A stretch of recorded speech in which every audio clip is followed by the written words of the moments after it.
my beautiful fairies, hope you all are good. So guys, सबसे पहले तो आपसे रिक्वेस्ट है कि जो भी मेरे चैनल पर नए आए हैं वो उसे लाइक, सब्सक्राइब एंड शेयर करें, क्योंकि इससे मुझे मोटिवेशन मिलती है आगे वीडियो बनाने का एंड नॉलेज को स्प्रेड करने का। दूसरा ये है कि ये जो वीडियो है वो आप अंत तक देखें कि मैंने अपने मेलाज़मा के लिए मैं क्या क्या करती हूँ, कैसे उससे मैं फाइट कर रही हूँ, और इससे मुझे बहुत ही ज़्यादा बेनिफिट हुआ है। तो लेकिन आधा अधूरा ज्ञान किसी के लिए भी हानिकारक हो सकता है जो चीज़ मेरे लिए अच्छी है वो आपके लिए अच्छी नहीं हो, और मेरी स्किन और आपकी स्किन, सबकी स्किन अलग हो सकती है। इस वजह से आपसे रिक्वेस्ट है कि ये वीडियो को आप पूरी तरीके से देखें। So without any further delay मैं स्टार्ट करती हूँ। सबसे पहले जो मैं चीज यूज करती हूँ वो है क्लेंजर, एक माइल्ड सा क्लेंजर। ये एक डॉक्टर ने मुझे दिया था, इसका नाम है एपिक्लिन क्लेंजिंग लोशन। ये एक अच्छा है लेकिन कोई जरूरी नहीं है आप यही ले। आप मैं दूसरा भी कुछ यूज कर सकते हैं इसकी जगह, जैसे कि सेटाफिल एक क्लेंजर आता है, वो ड्राई स्किन वालों के लिए बहुत अच्छा होता है।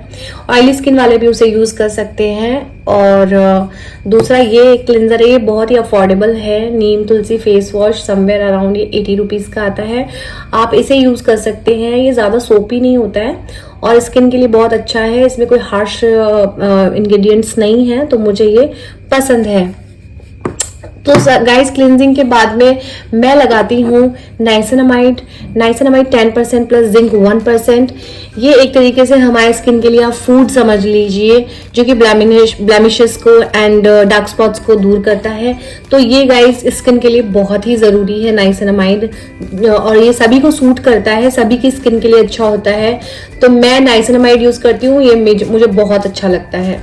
इसके साथ में फिर मैं यूज करती हूँ कॉम्बिनेशन में, जो कि ये है बॉम प्रोडक्ट, ये है एज़ेलिक एसिड 15%। तो गाइज स्टडीज में पता चला है कि एज़ेलिक एसिड जो है 15% एंड 20% मेलाज़मा के लिए बहुत अच्छा है, और एक्ने वालों के लिए तो एज़ेलिक एसिड सबको पता है कि बहुत ही अच्छा काम करता है। इसका एक ही तो थोड़ा सा प्रॉब्लम है कि ये स्टार्टिंग में थोड़ी सी आपको इचिंग सा दे सकता है, लेकिन 2 या 3 वीक के बाद में इसके जो साइड इफेक्ट्स हैं वो सबसाइड हो जाते हैं, और आप इसे लॉन्ग टर्म में यूज कर सकते हैं। प्रेग्नेंट लेडीज भी इसे यूज कर सकती हैं, लेकिन फिर भी एक बार डॉक्टर से पूछ के ही प्रेग्नेंट वुमन को कुछ भी यूज करना चाहिए, मेरा यही मानना है, क्योंकि वो उसके लिए और बच्चे के लिए कोई भी स्किन जो इंग्रेडिएंट है वो हानिकारक हो सकता है। इस वजह से आप जब भी कोई प्रेग्नेंट वुमन जब भी कोई स्किन में लगाए कोई भी प्रोडक्ट, वो डॉक्टर से पूछ कर ही लगाए, या ब्रेस्ट फीडिंग के बाद ही कोई भी रूटीन स्टार्ट करे। ओके, सो गाइज, ये जो प्रोडक्ट है ये मेलाज़मा के लिए काम आता है। तो मैं इसके बाद में यूज करती हूँ नाइसिनामाइड के बाद यूज करती हूँ एजिडर्म 15%। अभी मैं 15% यूज कर रही हूँ, लेकिन कुछ समय के बाद में 1-2 ट्यूब खत्म हो जाने के बाद में 20% के ऊपर मैं इसे को स्विच करूंगी। तो मैं ये करती हूँ। उसके बाद में बारी आती है मॉइस्चराइजर की। मॉइस्चराइजर जो मैं यूज करती हूँ वो मैं दिन में तो यूज करती हूँ ये वाला moisturizer, ceramide vitamin C oil free moisturizer, जो कि रेखा सेट का है। ये मुझे पसंद है, लेकिन ये थोड़ा सा इसमें एक तो फ्रेग्रेंस है और दूसरा ये आंखों में थोड़ा सा मुझे इरिटेट करता है। My eyes are very very sensitive. लेकिन फिर भी थोड़ी सी क्वांटिटी में अगर मैं पी साइज अगर यूज करती हूँ तो ये दिन में आपको बिल्कुल भी ऑयलीनेस एंड डार्क लुक नहीं देता है। तो दिस इज माई फेवरेट। दूसरा जो है वो मैं ये वाला यूज करती हूँ, जो कि फॉर्मूला RX का बैरियर रिलीफ है। ये भी मुझे पसंद है, और पी साइज में इसको भी यूज कर लेती हूँ। ये मुझे ठीक लगता है। अगर जो लोग एक है कि नाइसिनामाइड जो लोग यूज नहीं करते वो विटामिन सी यूज कर सकते हैं, लेकिन विटामिन सी थोड़ा सा इरिटेटिंग हो सकता है, इस वजह से लोग नाइसिनामाइड यूज करते हैं। लेकिन जिनको भी स्किन के ऊपर पिंपल्स और एक्ने वगैरह नहीं आते हैं उनके लिए विटामिन सी जो है वो अच्छा काम करता है। ये भी फॉर्मूला RX का विटामिन सी है, ये मेरा फेवरेट है, क्योंकि इसके रियल में बहुत अच्छे इफेक्ट्स आते हैं। देखिए गाइज, स्किन केयर का एक ही प्रॉब्लम है, 100 प्रोडक्ट्स में से सिर्फ 10 प्रोडक्ट ऐसे होंगे जो काम करेंगे, सच में विजिबल इफेक्ट देंगे, सच में उस तरीके का ही प्रोडक्ट जो है हमें यूज करना चाहिए। तो लेकिन हमें इन चीजों का पता होता नहीं है। ये जितना भी प्रोडक्ट्स हैं, इससे भी 3 गुना प्रोडक्ट्स मेरे पास पड़े हुए हैं। सब मैंने अपने पैसों से लिए हैं, किसी ने मुझे स्पॉन्सर नहीं किया, किसी ने मुझे दिया नहीं है। ये सब मेरा खुद का 10 से 12 साल का एक्सपीरियंस है गाइज। तो मैंने यही देखा है ब्यूटी इंडस्ट्री में बहुत ही कम प्रोडक्ट्स होते हैं जो रियल में वर्क करते हैं। सो मुझे उनमें से ये प्रोडक्ट अच्छा लगा है। ये 25 से 30 दिन में अपना काम दिखा देता है। तो मुझे ये मेरा फेवरेट विटामिन सी है। और जो है एल-एस्कॉर्बिक विटामिन सी भी आप यूज कर सकते हैं, लेकिन जिनकी स्किन सेंसिटिव है वो लोग नहीं यूज कर सकते हैं। उसका एक ही प्रॉब्लम है कि वो एयर में आने के बाद में ऑक्सीडाइज हो जाता है और वो स्किन पे भी फिर काम नहीं करता है। इसलिए जो स्टेबलाइज फॉर्म है उसी को हमें विटामिन सी को यूज करना पड़ता है। इसलिए मैं ये वाला यूज करती हूँ। मेरी स्किन बहुत सेंसिटिव है, इस वजह से मैं ये विटामिन सी यूज करती हूँ। तो मैं कैसे कर लेती हूँ, एक दिन मैं नाइसिनामाइड यूज कर लेती हूँ, एक दिन मैं ये यूज कर लेती हूँ, या सुबह मैंने ये यूज किया है तो शाम को मैं विटामिन सी यूज कर लेती हूँ। आगे के स्टेप के बारे में मैं आपको बता दूं, मॉइस्चराइजर हो गया है और फिर मैं यूज करती हूँ ये है ला शील्ड का सनस्क्रीन। गाइस सनस्क्रीन जो है वो अकेला ही इतना दम रखता है कि वो हाइपर पिगमेंटेशन को कम कर सकता है, लाइट कर सकता है। तो इससे कोई कॉम्प्रोमाइज नहीं होना चाहिए। ये 25% माइक्रोनाइज्ड जिंक ऑक्साइड है, SPF 50+ है, PA+++ है। वैसे तो 4+ होना बहुत ही अच्छा होता है, लेकिन इजीली मिलता नहीं है, तो मेरा प्रेफरेंस ये है। और ये बिल्कुल भी और इसमें किसी भी तरीके का केमिकल फिल्टर नहीं है। ये एक मिनरल सनस्क्रीन है और मेलाज्मा हाइपर पिगमेंटेशन वालों के लिए मिनरल सनस्क्रीन ही सबसे अच्छी होती है। उन्हें केमिकल फिल्टर्स वाली सनस्क्रीन नहीं लेनी चाहिए। तो आपको जो अपनी कोई भी केमिकल सनस्क्रीन आप यूज करते हैं उसकी जगह आपको मिनरल सनस्क्रीन यूज करनी है। कोई जरूरी नहीं है आप यही वाली ले, आप कोई और भी ले सकते हैं। अगर आपको कोई और सनस्क्रीन सूट करती है तो आप वो ले सकते हैं। मैं इसे इसलिए यूज करती हूँ क्योंकि ये मेरी आंखों में बिल्कुल भी इचिंग नहीं करती है और कोई मुझे एलर्जी इससे नहीं हुई है, इस वजह से मुझे ये सूट करती है। आप चाहें तो आप अपने बजट के अकॉर्डिंग कोई भी और सनस्क्रीन यूज कर सकते हैं, ठीक है। सो गाइज आप दूसरा इसका है कि जब दिन में इसको आप कम से कम सनस्क्रीन को 3 से 4 बार यूज करेंगे, क्योंकि एक सनस्क्रीन का है कि वो 3 घंटे के बाद में अपना असर छोड़ देता है। इस वजह से हमें इसको रीअप्लाई करते रहना है जब तक कि सन है। एक बात और, कई लोग पूछते हैं कि घर के अंदर यूज नहीं करनी है, बाहर यूज करनी है, तो ऐसा नहीं है। घर के अंदर भी आपको यूज करनी है, घर के बाहर भी आपको यूज करनी है, क्योंकि जो हमारे घर की लाइट्स होती हैं, जो मोबाइल की ब्लू लाइट्स होती हैं, ये भी हमारे मेलाज्मा हाइपर पिगमेंटेशन को वर्ड्स करती हैं। तो जो भी कोई ट्रीटमेंट हम करते हैं उसके लिए ये उसको बाद में प्रोटेक्ट करती है और धीरे धीरे जो आपका मेलाज्मा है वो लाइट होने लग जाता है। अगर आपने ये सब कर लिया और सनस्क्रीन नहीं लगाया तो उसका कोई आपको फायदा नहीं मिलेगा, आपका जो पिगमेंटेशन है वो कम नहीं होगा। इसलिए sunscreen is a must product. Okay उसके बाद में शाम हो जाती है। शाम को मैं फिर से एक बार अपना फेस जो है साफ करती हूँ। माइल्ड ही किसी क्लिंजर से साफ करती हूँ, जैसे कि शाम को मैं ये नीम तुलसी फेस वॉश ही ले लेती हूँ दोबारा से।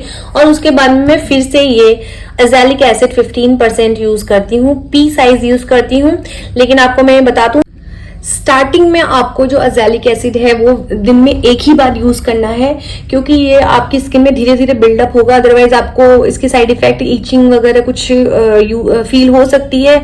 आई डोंट वांट कि किसी भी तरीके की स्किन को इरिटेशन दी जाए। मेलेनोसाइट्स उसमें बहुत ज्यादा इंस्टिगेट हो जाते हैं और स्किन खराब हो जाता है इस वजह से, इसलिए इसको बिल्डअप होने देंगे। और इसको मैं दिन में 2 बार अभी यूज कर रही हूँ। आप इसको एक बार से स्टार्ट कर सकते हैं, ठीक है।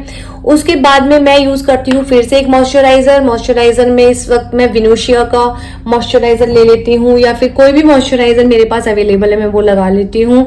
आप चाहें तो कोई भी मॉइस्चराइजर आप लगा सकते हैं, इवन नीविया वगैरह जो भी एक बेसिक मॉइस्चराइजर है वो आप लगा सकते हैं। कोई बहुत एक्सपेंसिव चीजें यूज करने की कोई जरूरत नहीं है, ओके। इसके बाद में गाइज सनस्क्रीन नहीं लगाती मैं शाम के टाइम पे, जैसे कि 7 बज जाते हैं। उसके बाद हमें कोई जरूरत वैसे है नहीं, इसलिए कोई जरूरी नहीं है। फिर भी आप चाहें तो लाइट से बचने के लिए आप लगा सकते हैं। उसके बाद में फिर से रात हो जाती है। रात के टाइम पे लगभग 11 से 12 बजे के बाद में मैं अपना फेस वॉश करती हूँ एक माइल्ड से क्लेंजर से। तो ऐसे करके हमें दिन में 3 बार तो ये करना ही पड़ता है, 3 बार आपने यूज करना पड़ता है क्लेंजर। उसके बाद में मैं यूज करती हूँ गाइज यूसेरिन। मैं ये वाला एक प्रोडक्ट यूज करती हूँ, यूसेरिन एंटी पिगमेंट। गाइज इसके बहुत अच्छे इफेक्ट्स हैं और ये 2 से 3 वीक में अपना काम करना शुरू कर देता है। और इसको लॉन्ग टर्म में भी हम यूज कर सकते हैं, इसके कोई साइड इफेक्ट्स नहीं है। बस इसका एक ही प्रॉब्लम है, मुझे ये समझ में नहीं आता कि क्यों इतनी बड़ी बड़ी कंपनीज और डर्मेटोलॉजिस्ट अपने जो भी ये इन्वेंट करते हैं अपने फॉर्मूलाज, उसके अंदर फ्रेग्रेंस क्यों डालते हैं। फ्रेग्रेंस का मुझे आज तक समझ में नहीं आया, और इसकी इतनी हैवी फ्रेग्रेंस है कि आंखों में भी मुझे ये जलने लग जाती है। लेकिन ये इफेक्ट जरूर करती है, इसलिए मैं थोड़ा सा अपनी आंखों से बच बचा के मैं इसको यूज कर लेती हूँ। एक ही इसका प्रॉब्लम है कि ये बहुत ही ज्यादा महंगा है, ये 5,500 रुपए का मैंने लिया था, लेकिन ये काम अच्छा करता है। और ये जो प्रोडक्ट है वो कम से कम 2 से 2.5 महीने चल जाता है। 2 महीने तो ये चल ही जाता है, ठीक है, क्योंकि बाकी के भी प्रोडक्ट्स यूज करने होते हैं। इस वजह से मुझे ये पसंद है और मैं इसको अपने स्केड्यूल में जरूर रखती हूँ। ओके, इसके बाद में कोई मॉइस्चराइजर यूज करने की मुझे जरूरत नहीं लगती है, और मैं चाहती हूँ कि ये अपना काम करे विदाउट एनी इंटरफेरेंस। इस वजह से मैं रात को कोई मॉइस्चराइजर उसके बाद में नहीं लगाती हूँ। अगर आप ये यूज कर रहे हैं तो आप चाहें तो आप लगा भी सकते हैं, ठीक है। उसके बाद में मैं हफ्ते में 1 से 2 बार मैं यूज करती हूँ ट्रेटेनॉइन। ट्रेटेनॉइन के अंदर मैं अभी कर रही हूँ इसका हैवी जो वर्जन है वो यूज कर रही हूँ मैं। 0.05% यूज कर रही हूँ, क्योंकि मैं इसकी एक ट्यूब खत्म कर चुकी हूँ। उसके पहले मैं रेटिनॉल से मैंने स्टार्ट किया था, उसके बाद मैंने ये यूज किया, फिर मैंने 0.05% यूज किया। गाइज, मेलाज्मा के लिए इसकी हाई स्ट्रेंथ ही काम आती है। कई लोग तो 1% भी करते हैं, but I do not prefer कि इतनी ज्यादा मतलब परसेंटेज में हम रेटिनॉइड यूज करें, वो हमारी स्किन के लिए हो सकता है कि हार्मफुल भी हो। इस वजह से मैं सेफ चलना चाहती हूँ, इस वजह से मैं 5% यूज करती हूँ। लेकिन इसको हमें धीरे धीरे बिल्डअप करना है। पहले आपको कोई भी रेटिनॉल यूज करना है, जैसे कि आप ये ऑर्डिनरी का ये वाला रेटिनॉल मुझे बहुत अच्छा लगता है। इसमें स्क्वेलिन भी है, तो ये आपकी स्किन को ड्राई नहीं होने देगा। और मैंने इसको यूज किया हुआ है, ये बहुत ही मतलब सुबह आपको बहुत अच्छा ग्लोई ड्यूवी सा लुक देता है। लेकिन जहां बात आती है मेलाज्मा की, उसके लिए आपको जरूरत है ट्रेटेनॉइन की, क्योंकि इसका जो वीकर वर्जन है वो इतना काम नहीं करता है, लेकिन ये काम करता है। बट इसका एक ही प्रॉब्लम है कि हमें ये धीरे धीरे बिल्डअप करना पड़ेगा। एकदम से आप यूज करेंगे तो ये आपकी स्किन के लिए खराब भी हो सकता है। इस वजह से हमें ये धीरे धीरे बिल्डअप करना है। आप पहले रेटिनॉल से शुरू कीजिए, उसके बाद में आप ट्रेटेनॉइन ये यूज कीजिए, उसके बाद में आप 0.05% को यूज कीजिए, ठीक है। लेकिन ये आप आफ्टर 30 ही आपको इस तरीके की चीजों का इस्तेमाल करना है। लेकिन एक्ने वालों को डॉक्टर्स ये प्रिस्क्राइब करते हैं, तो आप अपने अकॉर्डिंग, अपने सुध बुध के अकॉर्डिंग चलिएगा और इसको धीरे धीरे बिल्डअप कीजिएगा। बार बार मैं ये चीज इसलिए कह रही हूँ क्योंकि ये जो है वो 10 गुना ज्यादा स्ट्रांग होता है किसी भी रेटिनॉल से। इस वजह से मैं ये चीज आपको कह रही हूँ, तो इसका बहुत ज्यादा आपको ध्यान रखना है। पहले वीक में आपको ये एक ही बार यूज करना है, उसके बाद नेक्स्ट मंथ आपको ये वीक में 2 बार यूज करना है। और मैं तो अभी तक इसे 2 ही बार यूज करती हूँ, मैं तो बिल्कुल 3 बार यूज नहीं करती हूँ, क्योंकि और भी प्रोडक्ट आपको अपने रिजीम में लाने पड़ेंगे, उसके बाद ही आप मेलाज्मा को खत्म कर पाएंगे। कोई एक आप सोच ले कि कोई एक चीज मेरे को फायदा दे देगी, तो ऐसा बिल्कुल भी नहीं होने वाला है। आपको कम से कम 2-4 चीजें अपने 3 से 4-5 चीजें अपने रिजीम में लेनी पड़ेंगी, उसके बाद ही आप मेलाज्मा से फाइट कर सकते हैं। ओके, और गाइज उसके बाद में अगर मैं ये यूज कर रही हूँ, उसके बाद में मैं एक मॉइस्चराइजर लगाती हूँ। उसमें ये विटामिन सी डॉक्टर स्टेट वाला मॉइस्चराइजर तो बिल्कुल भी यूज नहीं करना है, क्योंकि इसमें विटामिन सी है and it can be irritating. Okay, इसके लिए मैं विनूशिया यूज करती हूँ। विनूशिया का जो मॉइस्चराइजर है वो एकदम प्लेन है, उसके अंदर कोई हार्मफुल या इरिटेटिंग एक्टिव्स नहीं है, तो हम वो यूज कर सकते हैं आराम से। तो मुझे वो पसंद है और वो काफी थिक भी है, लेकिन मैं दिन में उसे बिल्कुल प्रेफर नहीं करती, क्योंकि दिन के अंदर वो स्किन को डल टाइप शो करता है, इस वजह से। ओके, तो ये सब हो गया है। हमने 4 दिन ये यूज किया है, 2 दिन ये यूज किया है। अब मैं यूज करती हूँ वीक में तो नहीं, 10 दिन में एक बार मैं ये यूज करती हूँ, क्योंकि this is the key exfoliation. ये पिक्सी का ओवरनाइट ग्लो सीरम है और ये मुझे पसंद है। आप चाहे तो कुछ और भी यूज कर सकते हैं, लेकिन देख लीजिएगा कोई वो अच्छे ब्रांड का हो, 10% ग्लाइकोलिक एसिड हो, उसमें कोई हार्मफुल एक्टिव्स नहीं हो। ये मेरा फेवरेट है, क्योंकि इससे मुझे सच में लगता है कि रिजल्ट्स मिलते हैं। लेकिन अगर आपने इसे ओवर यूज किया तो ये उल्टा असर दे सकता है। इस वजह से इसको ओवर यूज नहीं करना है। कोशिश करें स्टार्टिंग में इसको महीने के अंदर 2 ही बार यूज करना है। मैं तो अभी तक इसको 2 ही बार यूज करती हूँ, ज्यादा से ज्यादा आप इसे 3 बार यूज कर सकते हैं। बट ओवर एक्सफोलिएशन आपके मेलेनोसाइट्स को इंस्टिगेट कर सकता है और आपकी स्किन अच्छे के बजाय खराब हो सकती है। इस वजह से आपको जो ये 10% ग्लाइकोलिक एसिड है वो आपको महीने में 2 ही बार यूज करना है। ओके, आपके स्किन बैरियर्स को ध्यान में रखते हुए आपको करना है। और जो लोग स्टार्ट कर रहे हैं ना, जिन्होंने कभी भी AHAs या BHAs कभी भी यूज नहीं किए हैं, वो जो है वो आप मिंडालिक एसिड 20% वीक में 1 बार शुरू कर सकते हैं। मिंडालिक एसिड, लैक्टिक एसिड यूज कर सकते हैं, लेकिन वो भी स्टार्टिंग में आपको महीने में 2 ही बार यूज करना है। ओवर एक्सफोलिएशन करने की कोई जरूरत नहीं है, क्योंकि हमें रेटिनॉल से भी मिल रहा है एक्सफोलिएशन। टेटेनॉइन यूज कर रहे हैं, इससे भी हमें एक्सफोलिएशन मिल रहा है। एजिडर्म से भी हमें थोड़ा बहुत एक्सफोलिएशन मिलता है। ठीक है, तो इस वजह से हमें एक्सफोलिएट ज्यादा करेंगे तो हमारी स्किन खराब हो जाएगी, ना कि अच्छी होगी। तो ओवरऑल बॉटम लाइन ये है कि आपने फ्लावर देखा है, जैसे रोज होता है, उसको हम कितने नाजुक तरीके से हम लोग उसको यूज करते हैं। अगर हमने उसको थोड़ा भी इधर उधर मरोड़ा तरोड़ा तो वो एकदम बिखर जाएगा। तो ऐसी ही हमारी स्किन होती है। स्किन को आपको बहुत ही नाजुक तरीके से यूज करना है, बहुत ही दिमाग लगा के अपने इंग्रेडिएंट्स एंड एक्टिव्स आपको यूज करने हैं। आपको ये पता होना चाहिए कि अगर आपके स्किन बैरियर्स बिगड़े हुए हैं तो आपको बहुत ही स्लो चीजों को इंट्रोड्यूस करना है, धीरे धीरे अपनी स्किन को टॉलरेबल बनाना है। ओके, अगर आप एकदम से कुछ भी हार्श तरीके से यूज कर लेंगे ना तो आपके बैरियर्स और ज्यादा खराब हो जाएंगे। और सिर्फ मेलाज्मा ही नहीं, जिनकी क्लीन स्किन भी है ना, उनकी भी स्किन खराब हो जाएगी। इसलिए अपने कुछ भी यूज करने के पहले अपने रिसर्च करना बहुत जरूरी है। और ये जो सारी चीजें जो भी मैंने आपको बताई है, ये सब मेरा रिसर्च है। इसमें से इतनी सारी चीजें ऐसी हैं जो काम नहीं भी की है। ठीक है, और ये मैंने आपको वो ही बताया जो सच में काम करता है, क्योंकि मैं समझ सकती हूँ पेन जब हम दूसरों के कहने पे कुछ ले लेते हैं और वो या तो हमारी स्किन को खराब कर देता है और फिर वो या तो काम ही नहीं आता है। इसीलिए मेरे जो रिव्यूज होते हैं हमेशा ऑनेस्ट होते हैं, बिकॉज मैं ये पेन फील कर सकती हूँ। इसमें मैंने कितना पैसा अपना बर्बाद किया है, literally it made a hole in my pocket. तो गाइज, जो भी ये मैंने बताया है इस सब सेफ है, स्टेरॉइड फ्री है और ये सब इफेक्टिव है। जो भी मेरा रिजीम मैंने बताया है ये मेरे लिए है, मैं यूज करती हूँ। आप चाहे तो आप भी इसे यूज कर सकते हैं। वैसे तो ये सब कुछ सेफ है, स्टेरॉइड फ्री है, फिर भी आप चाहे तो डर्मेटोलॉजिस्ट से पूछ सकते हैं, उसके बाद आप ये सब चालू कर सकते हैं। अगर आपको ये अच्छा लगता हो तो ठीक है। एक ये मैं बता देना चाहती हूँ आपको कि हाइड्रोक्विनोन आपको यूज नहीं करना है। ये जो 4% 2% हाइड्रोक्विनोन आप यूज कर रहे हैं, पहली बात तो ये डॉक्टर से पूछ के यूज करें। दूसरा, अगर आपने अपने आप ही ये लगा लिया तो गाइज आपकी स्किन इतनी खराब हो जाएगी कि आपको दुनिया की कोई भी क्रीम आपको ठीक नहीं कर पाएगी। ठीक है, तो मेरा वीडियो बनाने का यही एक मोटिव था कि लोगों को सही चीज के बारे में पता चले और किसी भी तरीके का हार्मफुल इंग्रेडिएंट यूज ना करें। तो guys, this is all about. Last में एक चीज मैं बता दूं, अगर आप ये अफोर्ड नहीं कर सकते हैं तो आप अपने रिजीम में कोजिक एसिड ला सकते हैं। ये 2% कोजिक एसिड है, ये डमाको का है, ये ठीक है, इसको भी आप यूज कर सकते हैं। ठीक है, so guys, this is all about today for melasma.